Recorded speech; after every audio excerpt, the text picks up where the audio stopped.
Have you ever noticed how the people who seem to have their lives together are the ones who worry the least? While you're lying awake at 3 a.m. catastrophizing about tomorrow's presentation, they're sleeping peacefully. While you're checking your phone every 5 minutes for validation, they're actually living their lives. While you're paralyzed by the fear of making the wrong choice, they're making decisions and moving forward.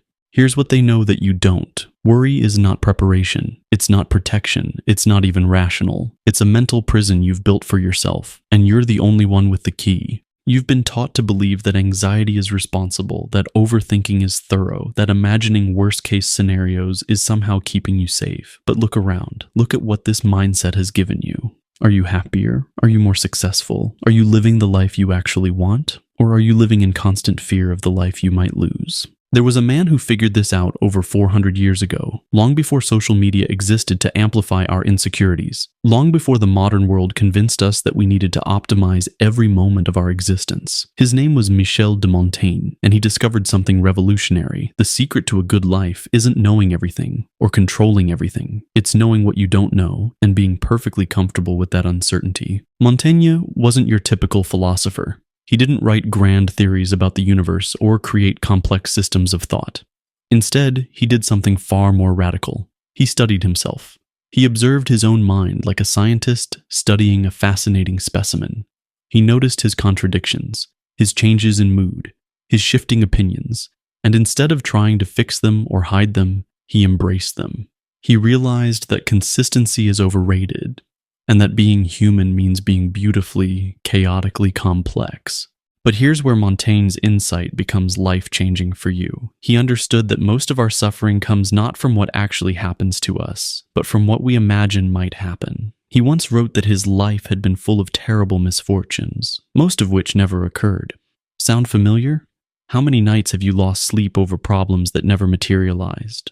How many opportunities have you missed because you were too busy worrying about failure to actually try? This is the trap that modern culture has set for you. You've been conditioned to believe that if you just think hard enough, worry long enough, plan obsessively enough, you can control the outcomes of your life. But Montaigne saw through this illusion. He realized that the need for certainty is actually what creates uncertainty in your mind. The more you try to predict and control the future, the more anxious you become about all the variables you cannot predict or control. So what did Montaigne do instead? He developed what might be the most liberating philosophy ever conceived. He embraced a simple question that changed everything. Que sais-je? What do I know? Not what should I know? Or what do I think I know? But what do I actually, truly know for certain?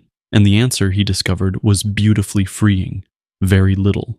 Think about the last time you were consumed with worry. Maybe it was about a job interview, a relationship, your future career, your social status. Now ask yourself Montaigne's question.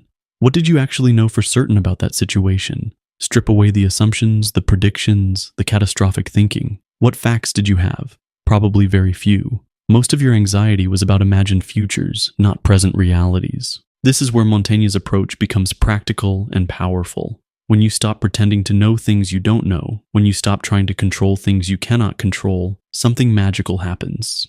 You become free to respond to what actually is, rather than what might be, free to make decisions based on available information rather than imagined catastrophes, free to live in the present moment instead of an anxious future that exists only in your mind. But Montaigne went even deeper. He realized that our obsession with being consistent, with having all the answers, with presenting a perfect image to the world, is actually what makes us miserable. He wrote about his own contradictions without shame. One day he felt confident, the next day insecure. One moment he was generous, the next selfish. Instead of seeing this as a flaw to be fixed, he saw it as the beautiful complexity of being human. This is revolutionary because it means you can stop performing. You can stop pretending to have it all figured out. You can stop exhausting yourself trying to be the same person in every situation, trying to have the perfect opinion about everything, trying to never make mistakes or show weakness. Montaigne gave you permission to be human, to be inconsistent, to be uncertain, and to find peace in that reality rather than anxiety.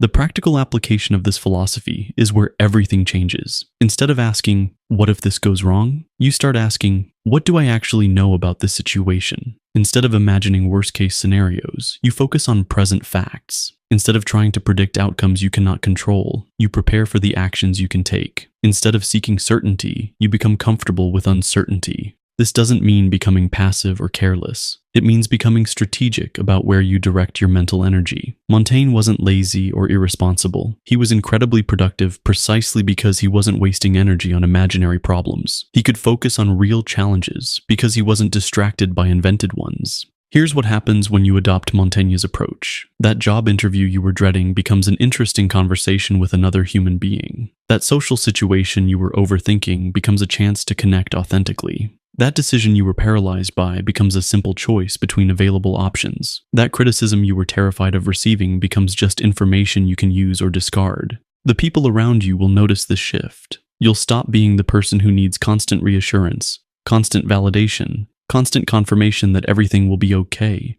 You'll become the person who's okay with not knowing, who's comfortable with uncertainty, who can make decisions without needing to control all the variables. Some people will find this intimidating because it highlights their own anxiety. Others will find it magnetic because confidence in uncertainty is incredibly attractive. But here's the most powerful part of Montaigne's philosophy. When you stop trying to control everything, you actually gain more control over the things that matter. When you stop wasting energy on imaginary problems, you have more energy for real solutions. When you stop seeking certainty, you become more adaptable, more resilient, more capable of handling whatever actually happens. Montaigne called this belonging to oneself. It means your peace of mind doesn't depend on external circumstances.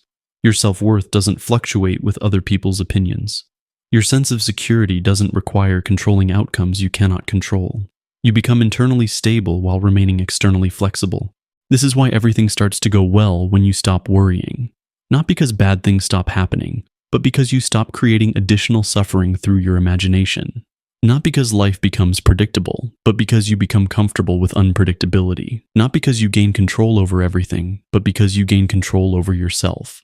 The worry-addicted will tell you this is naive. The anxiety-prone will insist that you're being irresponsible. The control-obsessed will argue that you're giving up. But you'll know something they don't. You'll know that you're finally free from the exhausting mental gymnastics of trying to predict the unpredictable, free from the prison of needing to know everything before you can act on anything, free to live your actual life instead of the imaginary life in your head. So I challenge you now, for the next week, every time you catch yourself worrying, ask Montaigne's question, what do I actually know? Separate the facts from the fears. Notice how much of your anxiety is about things that haven't happened and may never happen. Practice being comfortable with uncertainty instead of fighting it. Are you ready to stop being a prisoner of your own imagination? Are you ready to trade the illusion of control for the reality of freedom? Are you ready to discover what happens when you finally stop worrying and start living? The choice is yours, but choose quickly, because every moment you spend worrying about tomorrow is a moment you're not living today, and Montaigne would tell you that today is all you actually have.